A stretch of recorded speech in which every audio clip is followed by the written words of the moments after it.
Labas, esu labai dėkinga,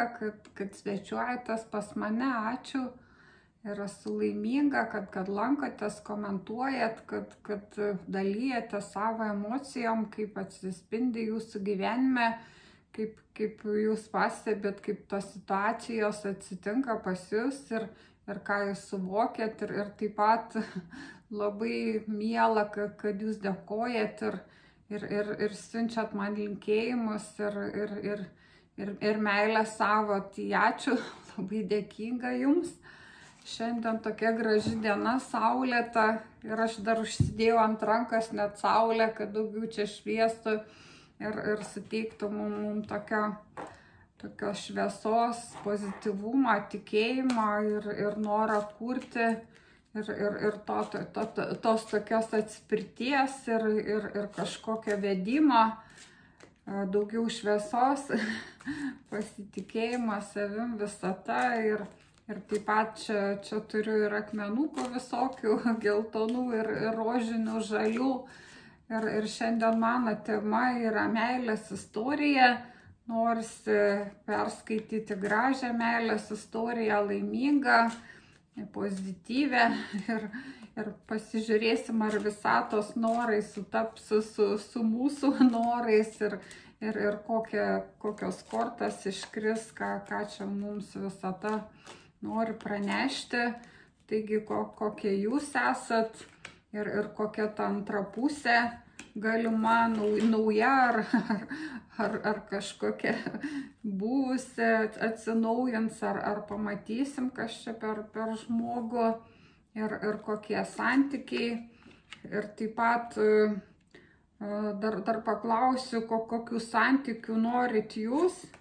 ir kokius santykių norit antra pusė, ir pasižiūrėsim, o kokie santykiai iš tikrųjų galimi. Ir kokia staigmena yra, ir pamoka, ir koks patarimas. Ir ant kaladės dugno yra stiprybė, tai toks gražus fonas ir didelė jėga, didysis arkanas, ir tokios žinios stiprios, ypatingos ir naudingos. Ir panaudosiu dar antrą kaladę, angelų įkvėptą. Taip pat klausimai, kokie jūs esat ir kokia ta antra pusė ateina, ar yra, ir kokie santykiai. Ir taip pat kokia staigmena ir pamoka. Ir koks patarimas. Taigi, pasižiūrėsim, ką čia kortos mums parodys. Ir ant kaladės dugno tai yra riteris kardų. Tai matyt, čia toks žmogus, kuris domisi ir kuris nori veikti. Ir tie kardai tai yra toks greitas veiksmas. Tai matyti, žmogus gal ir nori tų santykių ir pasiruošęs veikti, turi tą stiprybę, tą jėgą. Ir ieško tos antros pusės, o gal nori patobulinti santykius su savo dabartinė, ta antra pusė, su to savo partneriu ar partnerė, ir pasižiūrėsim, kokia čia meilės istorija mums čia susidėlios. Taigi, kokie jūs esat. Taip pat riteris kardų. Tai reiškia toks žmogus protingas, išmintingas ir toksai greitas, tas, kuris vertina greitį ir ryžtą. Ir pasižiūrėsim, kas daugiau. Tai tūzas taurių, tai toks einantis su meile. Ir 3 monetos, tai pasiruošęs ir pasimokyti ir pasistengti dėl tų santykių. Toks šitų kortų galima sakyti, kad toks žmogus nusiteikęs rimtai ir jo širdis yra atvira ir jisai taip ir eina ir nori teikti tą taurę, kad tokia erdvė jūsų tokios emocijos ir tokia matyt sklando kupidonai, kad ta meilės tokia energija jūsų aplinkoje, kad matyt atėjo laikas tai meilė ir tai rodo tūzas taurių, kad žmogus pasiruošęs meiliai ir jisai atvėręs tą širdį ir moka mylėti. Ir tas tūzas taurių kalba taip pat apie tokią meilę visą apimančią, kad tai žmogus, kuris moka mylėti pasaulis, tave ir turbūt ir jisai gražiai mokės mylėti ir tą antrą pusę, o galbūt čia ir istorija apie jų tokią meilę, kuri ir dabar jau ne nauja kažkokį santykį, bet jau ta meilė vyksta ir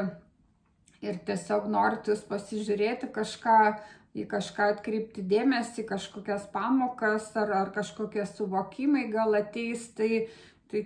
kalba, kad jūs esate toks žmogus, kuris protingas, išmintingas ir ryžtingas ir kuris veikia su meile ir taip pat kuris pasiruošęs mokytis ir toks jis nori ir nusiteikęs būti ir mokinio pozicijoje ir išminties kažkokios pasisemti ir taip pat jisai nusiteikęs pasimokyti iš tos antros pusės, kad tie santykiai būtų geresni, jisai nusiteikęs įdėti indėlį ir laiko ir kažkokių materialinių išteklių, kad tos santykius pagerintų. Ir pasižiūrėsim, koks tada partneris ateina, arba jisai jau ir yra. Tai yra 8 taurės, tai toks žmogus, kuris kažką palieka, kuris tokioj būsenai perėjimo, pasižiūrėsim kitos kortos, iš kur jisai išeina, tai ir gražiai iškrito ta korta, kad jisai tokiam perėjime iš bokšto, reiškia iš kažkokių sugriuvusių santykių ir kur jisai eina į 10 taurių. Na tai čia kortos susidėliojo kaip iš rašto, kaip aš sakau, labai jau čia tiesiog ir tobulai, kad ta antra pusė yra toksai žmogus, kuris patyrė kažkokį sukrėtimą, kažkokie santykiai griuva, matyt, tai ir rodo praeitis jo šita korta, kad įvyko kažkokia griūtis, išsiskyrimas, galbūt skyrybos su sutuoktiniu ar kažkokia partnerystė baigėsi ir šita korta rodo, kad tai jau galutinai sugriauta, kad nebėra jau tiltų, sudeginti tiltai, kaip dainuodavo vienas dainininkas. Ir kad jisai eina dabar tokia būsena perėjimo, 8 taurės, kad jisai eina į tą 10 taurių, kad jisai ieško tokių santykių ir reiškia tokia būsena, kai jisai sudėlioja savo jausmus į vietas ir jisai viską palieka, kad toksai kaip ir sąmoningumas čia yra, kad jau žmogus permąstė, suprato, suvokė, paleido, atleido ir jisai jau eina į priekį. Taigi, o kuris eina į tokius santykius, kad 10 taurių, tai reiškia jam svarbi šeima ir jisai ieško tokių santykių, kurie tokie su įsipareigojimu, su ateitimi, kad jisai nori ir vaikų, jeigu tai jums yra aktualu, arba svarbu vaikai, kad toksai žmogus, kuris turi vaikų ir kuris nusiteikęs ir jūsų vaikus priimti kaip savus ir kad jisai įsivaizduoja, kad šeima vertybė, galbūt toksai žmogus ir jeigu jūs jį sutiksit, tai jisai ir greitai norės, kad jūs kartu gyventumėt ir kad bendrą ūkį, kaip aš sakau, vestumėt ir bitės bendros būtų, šitoks humoras, kad saulė taip gražiai šviečia ir norisi pajokauti. Taigi toks žmogus, kuris ir nori, kad tos taurės būtų užpildytos ir visi tokie laimingi ir pilnatviški, kuris matyt ir turėjo tą tokį gražų santykį dėl kažkokių aplinkybių, tai sugriuvo, bet jisai vis tiek turi patirties ir žinių, kaip tai sukurti, turi savo viziją, nes matosi, kad jisai 10 taurių, jeigu nori tokių santykių, tai tokių pilnatvės tokios išpildymo, 10 toksai skaičius, kaip pabaiga ir nauja pradžia, taigi jisai nori to kas geriausia. Ir pasižiūrėsim tada, kokių santykių nori moteris. Tai moteris tai nori tokių santykių, arba tas klausiantysis tokių pagristų kaip ir draugystė, kad toksai kaip ir vaikiškas, toks džiūgavimas ir toksai, kad žmonės būtų tokie artimi, kaip vaikai, kaip draugai ir kad šita korta kalba apie tai, kad klausiantysis ar moteris, kaip moteris daugiausiai žiūri turbūt šitos kortų skaitimus, tai kad nori tokių pirmiausiai turbūt susidraugauti, ir kad paskui jau statyti tą namą, tą rūmą, savo tą kurti gyvenimą, kad jinai nori pradėti tą santykį nuo draugystės, susidraugauti su ta antra pusė vyru, ar kuo čia, kas bebūtų. O vyras irgi nori labai panašaus, jisai nori 6 monetų, tai čia kaip 6 taurės, o čia 6 monetos, tai labai panašios energijos ir ta 6 šiandien man irgi iškilo, kad aš ir skaitime 6 pozicijų norėjau paklausti, kad ta 6 yra meilė,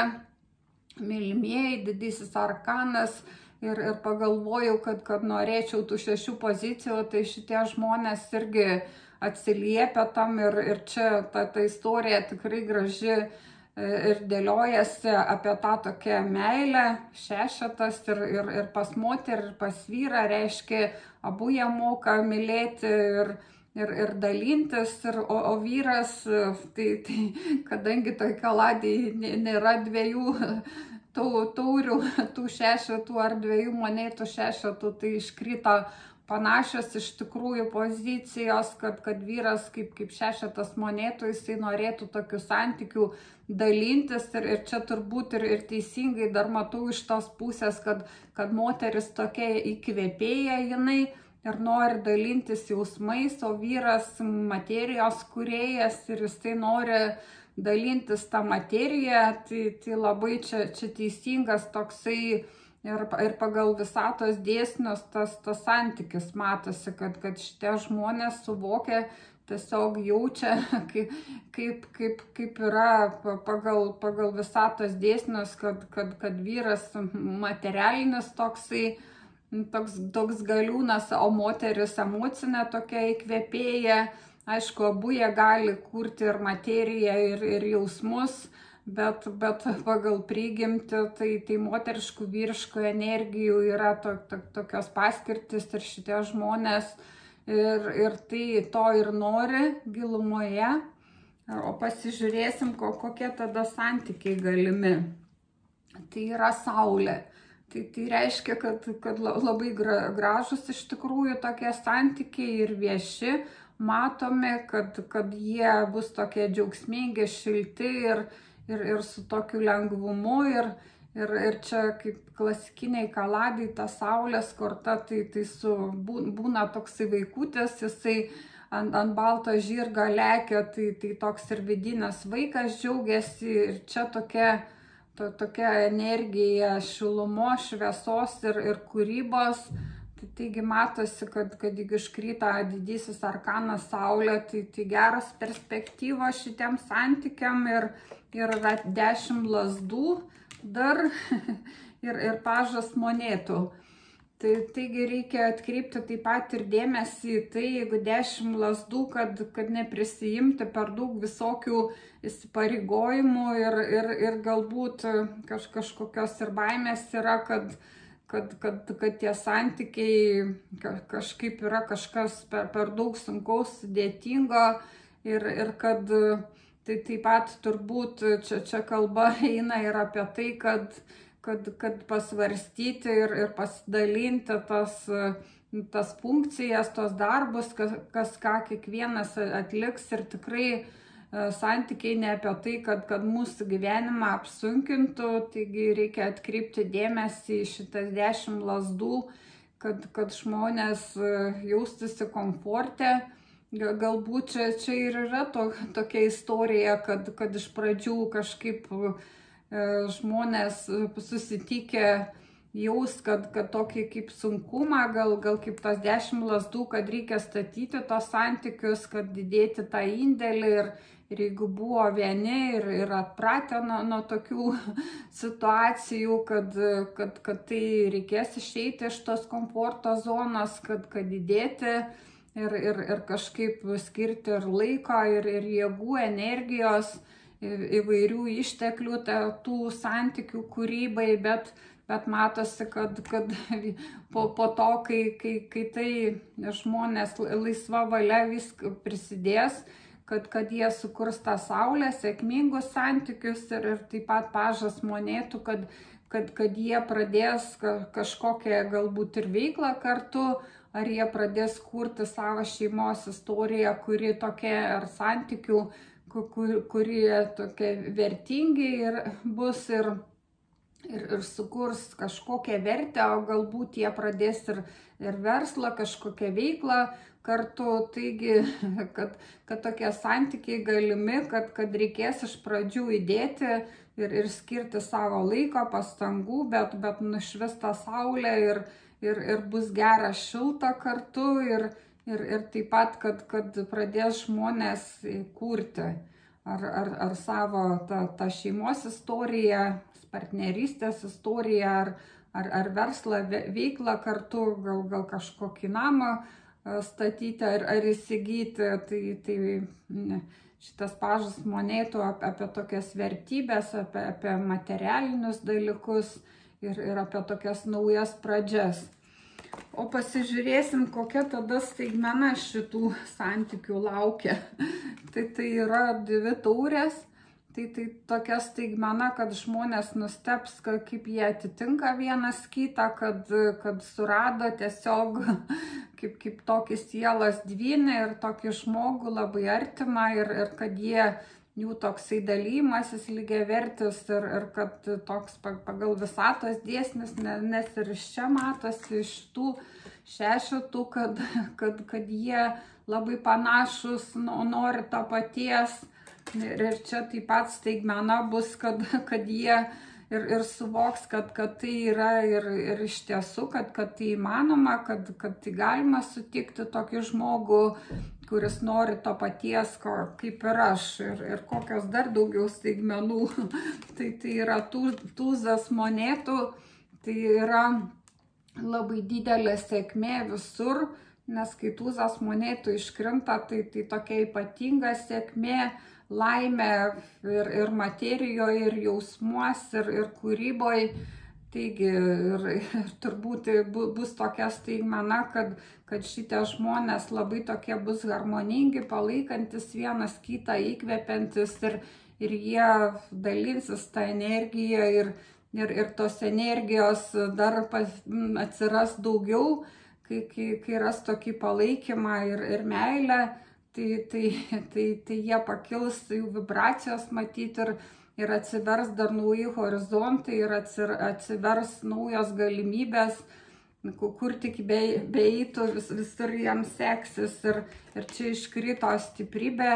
Tai reiškia, kad tai bus tokia staigmena, kad šita sąjunga tokia, kur žmonės taps stipresni, kad jie atras tą antrą žmogų, tą tokį palaikymą ir susibalansavimą, kad tiesiog tai bus labai harmoninga ir tai bus didelė staigmena, kad įmanoma tai rasti, sukurti ir kad tai bus toksai augimas ir ėjimas į priekį ir palaikymas Ir kai atrandi, bus tokia mintis, kad kai atrandi tinkamą tą partnerį, jautiesi toks stiprus ir tu jautiesi, kad visi keliai tau atviri ir tai, apie tai kalba šitos kortos. O kokia pamoka tada? Pamoka tai meilės pamoka. Yra karalienė taurių, tai reiškia šitie žmonės mokysis meilės pamokų, kaip iš tikrųjų mylėti ir kaip jaustis mylimais. Ir 2 kardai dar yra ir 4 kardai. Tai kalba apie tai, kad reikės išmokti atverti tas savo akis, kad galbūt kažko buvo matyti ir kažko nenorėta matyti, jeigu įvyko tie bokštai praeitos santykios ir kažkas neįvyko, nepavyko, tai kažko matyti nenorėjo matyti ar kažkaip ignoravom. Taigi tokios pamokos, kad šitose santykiuose vėl turbūt reikės toliau mokytis, mylėti ir taip pat yra toksai kvietimas, kad tu atsirišk tas akis, tu pamatyk tą gyvenimo realybę, tu priimk tą partnerį toks, koks jis yra, kad gyvenimas tai turi ir baltų, ir juodų tų pusių, ir bus ir pakilimų, ir nusileidimų, ir kad tiesiog, jeigu jūs partneriai, tai jūs palaikot vienas kitą ir einat į priekį ir atsirišat akis ir esat atviri, bendraujat, nes čia ir toks įkvietimas tų 2 kardų, kad tu, jeigu pateksi į kažkokias situacijas, kai tu tiesiog nenorėsi bendrauti ar kažkaip tau atrodys, kad tai gali tiesiog savaime kažkaip išsispręsti ir gali tokių situacijų vis kauptis, tai tu tiesiog spręsk tai, atsirišk tas akis ir bendrauk, kalbėk. Kardai taip pat apie tokį bendravimą, kalbėjimą ir kad tai daryk tu su meile ir nuramink tu tą protą, galbūt kažkokių iškils situacijų ar kažkokio pavydo ar kažkokio nesusipratimo, gal ir nepagristų tokių situacijų, kai tavo akis bus užmerktos, tu nematysi visų aplinkybių ir nežinosi ir tau iškils kažkokie klausimai, ar čia meilė, ar kažkaip tave gal jau ir išduoda, tai tu tiesiog neužsimerk, nepraleisk to, bet išsiaiškink ir kalbėkis, atverk tas akis, atverk širdį ir tegu meilė laimi ir tu nuramink tą protą, kad vis dėlto tegu būna jūsų tas santykis, tokia ramybė, kad išsiaiškinkit ir tokios yra pamokos, jeigu tu nori tosios meilės, tai ir išspręsk ir šitos klausimus ir išsiaiškink ir nurimk ir mylėk. Ir koks tada patarimas dar kortų yra? Taip pat apie meilę, dar kartą, kad tu mylėk ir daryk tos aktyvius veiksmus, nes čia Riteris taurių, tai tokia korta, kuri kalba apie veiksmą, kad neužtenka vien mylėti, bet reikia ir parodyti tą savo meilę kažkokiais veiksmais. Ir čia yra 3 taurės, kad dar daugiau, dar ryškiau kažkokias šventės suruoškit. Ir yra 2 taurės. Taigi patarimas, kad mylėk tu aktyviai, kad tu vertink tą savo antrą pusę ir taip pat, kad tebūnė tai aktyvus kažkoks meilės parodimas, kad neužtenka, kad tu širdyje mylėtum ir tu, jeigu nori sėkmingos partnerystės, tai prisimink ir veik, kad tu kažkokias šventes meilės švęsk su tuo žmogumi, su savo partneriu, kad tu nustebink jį galbūt nuvesk į kažkokią gražią vietą ir išveskit jūs ir kai bus kažkokie jubiliejai jūsų ar Valentino diena ar kažkokie jūsų susitikimo, susipažinimo dienos, tai kažkokios ypatingos dienos, o gal ir tiesiog kasdienybei, kad tu palepink jį dėmesį dovanomis ir kad tai reikia daryti aktyviai, kad niekada tai nesibaigia. Jeigu tu nori sėkmingų santykių, tai tu prisimink tą savo antrą pusę ir tu lepink jį ir rodyk tą meilę. Nes tu pats žinai, kaip gera, kai tu gauni tą meilės kažkokią žinutę ar dovaną, ar tau parodo tą meilę, tai taip ir kitam žmogui tai yra svarbu ir jeigu tu nori išlaikyti tą ryšį, tai taip ir daryk. Ir matosi, kokių čia kortų iškrito po dvi, tai dvi taurės, netgi 2 kartus, tai irgi labai tokia stipri žinutė, kad taip, čia ta istorija tikrai meilės istorija ir kad kaip svarbu atkreipti į tą antrą pusę dėmesį, svarbu subalansuoti ir mylėti ir kad tai būtų lygiavertiški tokie mainai, jausmai. Ir taip pat iškrito ir ant kaladės dugno mačiau šitą stiprybę 2 kartus, tai tokia irgi žinutė apie tai, kad susibalansuoti, tegu žiūri tie liūtai vienas į kitą ir kad kaip svarbu taip pat subalansuoti šitas energijas, kad galbūt pradžioj, kaip ir matėm, bus tenai žmonėm atrodys, kad tai per sunku, kad viską daug reikia įdėti, bet atsitiks tas balansas, kad žmonės susibalansuos ir kai jie ras tą patogią, saugią vietą, tai partnerystėje, tai tada ir jie pasijaus tokie stiprus ir saugus ir galės kurti daug gražaus. Taigi to ir linkiu ir tebūnie ta saulė ir ta graži partnerystė ir gražios meilės kortos iškrito ir karalienė ir ryteris, taigi tikrai graži meilės istorija, tai taip kaip norėjom, taip visata mums ją ir papasakojo ir linkiu jums tokių pamastymų ir galbūt pritaikysit jūs savo gyvenime, galbūt tai padėsiu manifestuoti ar kažkaip pagerinti ryšį, kažką atkreipsi dėmesį ir dėkoju už jūsų laiką ir iki kitų kartų viso.